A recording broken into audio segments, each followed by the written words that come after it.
Hello everyone and welcome back to the channel, and today we're going to be taking a look at a brand new 2021 LEGO Ninjago Legacy set. That's going to be set number 71737, the X-1 Ninja Charger, a remake of a Season 3 set with 599 pieces, retailing for $49.99 USD or $50, with 5 minifigures and a pretty good build, although honestly, I kind of prefer the original model to this one. I think it's got some problems with the design in the back and everything, but I'll get to that when I talk about the build of the set. Overall, it's a pretty good model, but it's definitely not my favorite of the Legacy line. I definitely like the Boulder Blaster a whole lot more. The exclusive Cole minifigure pictured in the box right here is fantastic. I love him. We also get 2 Mindroids and then 2 heroes and no side build, which is kind of strange for a Ninjago set. And the box art looks really cool. We got all the characters up top here.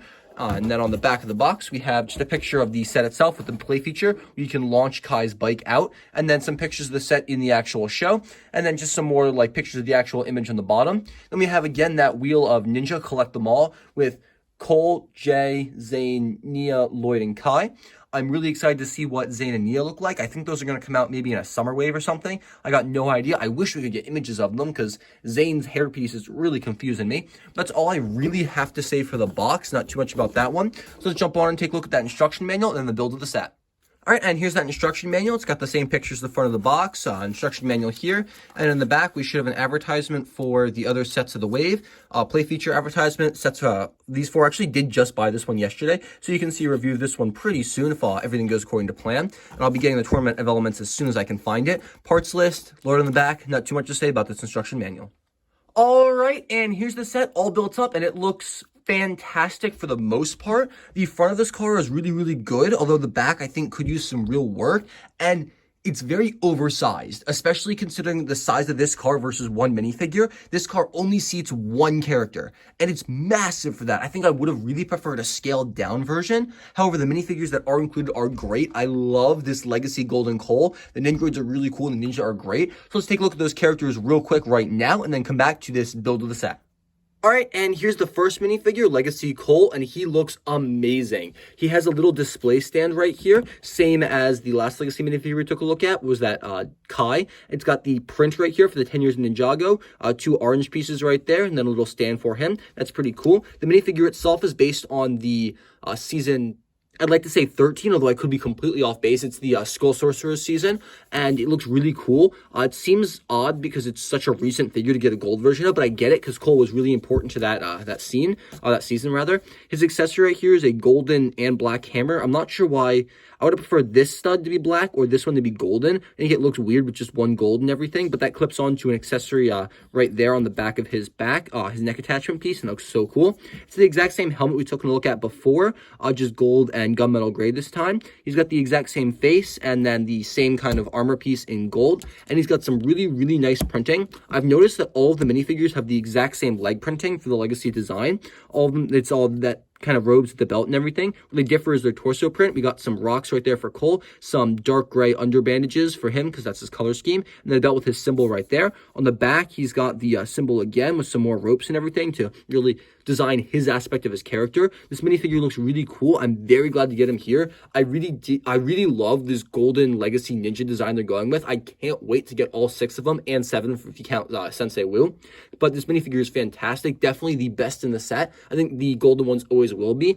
And this is a really, really good one. Definitely a lot better than Kai, but I do think Jay is just a bit more better than this one. We'll take a look at him tomorrow.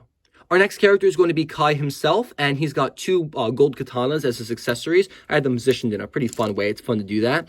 His hairpiece is the crazy volcanic Kai hairpiece that they've been using since the LEGO Ninjago movie, as is his face, and he's got one of the ninja rat masks right there. His expression is all goofy on the back here, and then we'll spin that around so you can see his angry and upset face, although it's a little difficult to do. That head is on there pretty tight, and then moving that mask out of the way gives you a better look at his torso print, which has remained unchanged from his last appearance, as is his legs. They're pretty good. No sleeves, and he looks really nice there. On the back, you got his little symbol and, you know, some belt printing and everything. Minifigure looks great. Definitely one of the better looking Legacy ninjas here.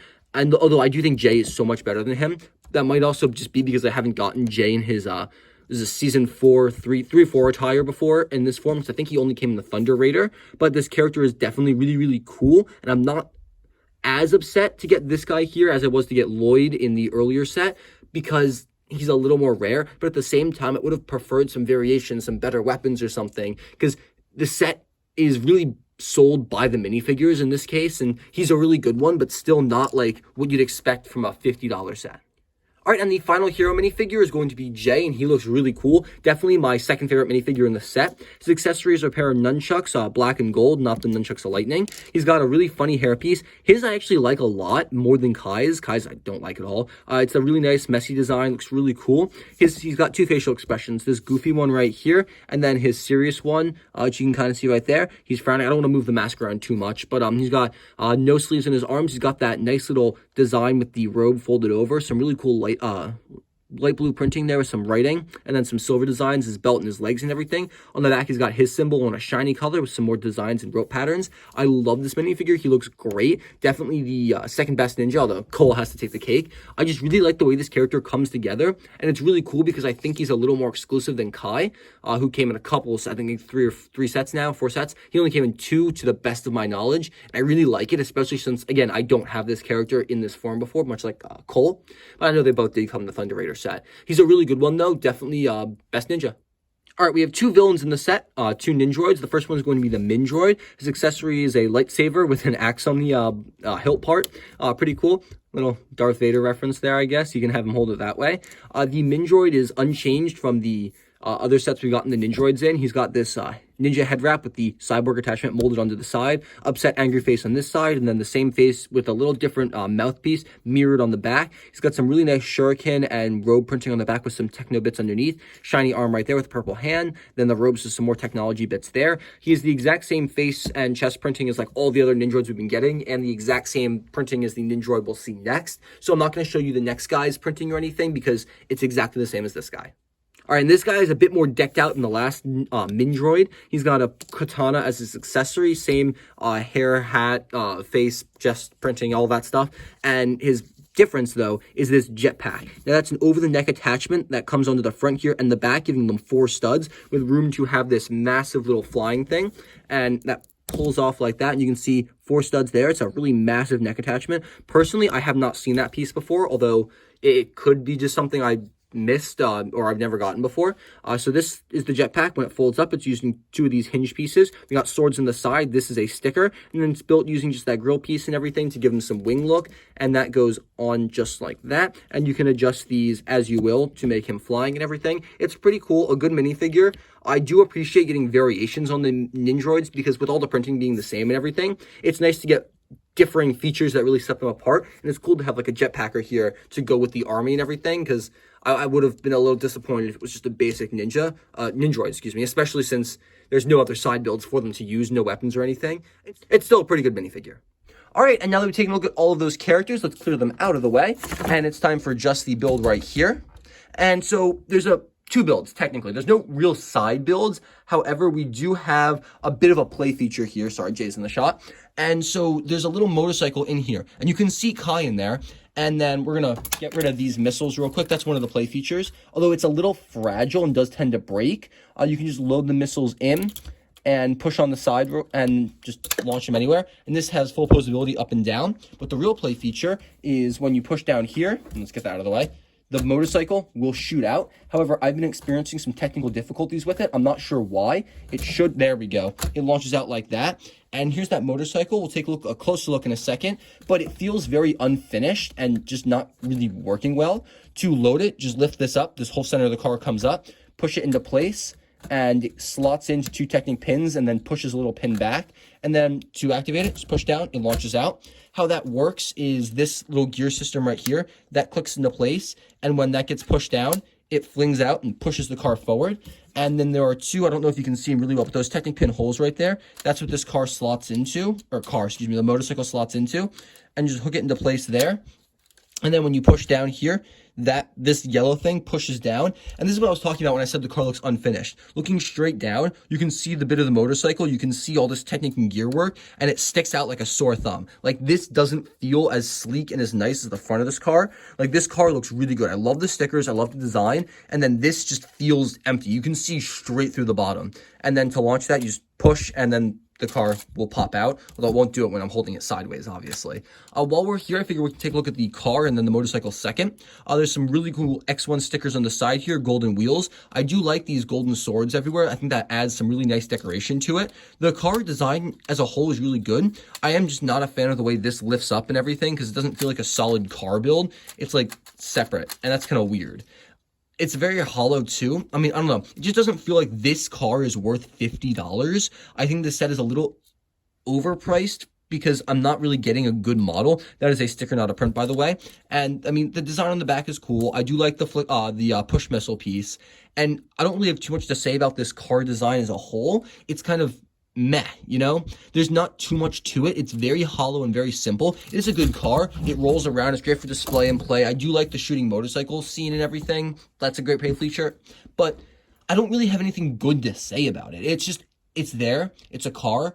I don't regret that I bought this set, but at the same time, I kind of wish I'd spent my money on something else. Because it's not what I could call a good Legacy set, especially, I'll toss a picture up on screen right now, the original set, and I think that one looks a little better, so much cooler, it's more cleaner, it's a better design model, and I think it's really unfortunate when a Legacy set doesn't live up to its predecessor. Let's take a look at this motorcycle real quick. There's two stickers that form it right there, a seat, and then nothing. This just doesn't even have a cover over the wheel. I feel like this entire section is completely incomplete, and it just doesn't look even remotely good. I guess I haven't shown you how to see the minifigure on it yet, so let's grab Kai, and you will have to pull his sword out of his hand, but he can just go and sit on this motorcycle. You can lean him back and everything, and he can fit into the car when sitting on his motorcycle. Just click that into place, and then that's what he looks like when he's riding the car with the motorcycle in place. Although, again, the motorcycle sometimes doesn't latch in correctly. It's weird. I haven't had any problems playing with this when I was building it,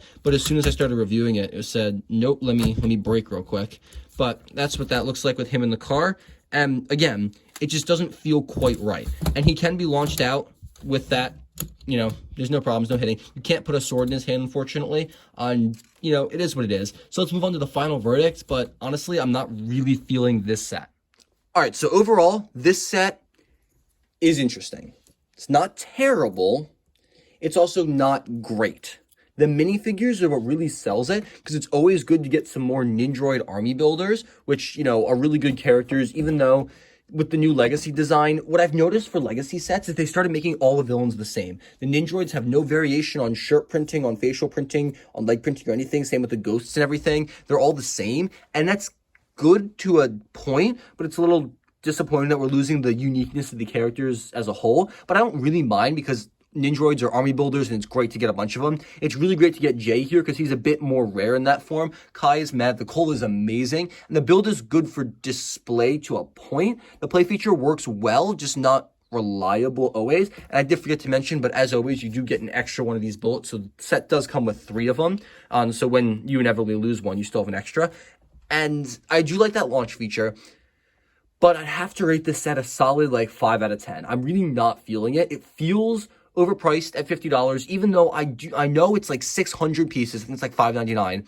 And that's a lot of pieces, especially for $50, but I'm not feeling it with the model. It just doesn't feel like something you get your value's worth. Like, other sets feel so much more complete for the same price point. Like, even the Boulder Blaster felt like such a good set. I loved it. Zane's Titan Mech, with the exception of the number of minifigures, is such a good set. I don't know why this one just feels like it dropped the ball to me, but I'm just really not here for it. And I'm really disappointed because I wanted to like this set so much. And I feel like I'm going to love the rest of the Legacy line because from what I can see, every other set looks amazing. But yeah, that's really all I got to say for this set. Definitely like a 5 out of 10, it's a 50%. And I wouldn't, now, that's not to say I don't recommend it to you. It's just, make sure it's what you want to get. Like, if you really want the minifigures, go for it. If you want the display piece, go for it. But just be careful, because sometimes that play figure doesn't work, and it just doesn't feel like it's worth it. That's really all I gotta say. I don't want to be too negative, because I really did enjoy this set. It's a cute build. I had fun building it. I'm going to have fun playing with it. I just don't know why it's not resonating with me the same way that all the other sets are. That's all I gotta say for today, though, guys. Thank you so much for watching, and for 300 subscribers. That is amazing. I can't believe I only started this channel like 5 months ago, and I'm already at 300. That's so cool. A huge shout out to all of you. Thank you so much. Some people like Lego T, Lego Brick Teen, Cyrus Cius. There's tons of people over there who are constantly in my comment section. I'm so sorry if I missed your name. I'm doing this off the top of my head without looking at anything, just going for it. Thank you guys so much for all your support, your lovely comments, just everything you've been doing for me. It's amazing. And I want to thank you guys from the bottom of my heart for all of your support and all of your love. Thank you guys, and good luck with all of your own channels too. I'll be sure to keep coming over there, watching your videos, leaving you good comments, the same you're doing for me. That's all I have to say today though, guys. Thank you. I want you all to have a fantastic and safe rest of your day, and I'll see you in the very next video.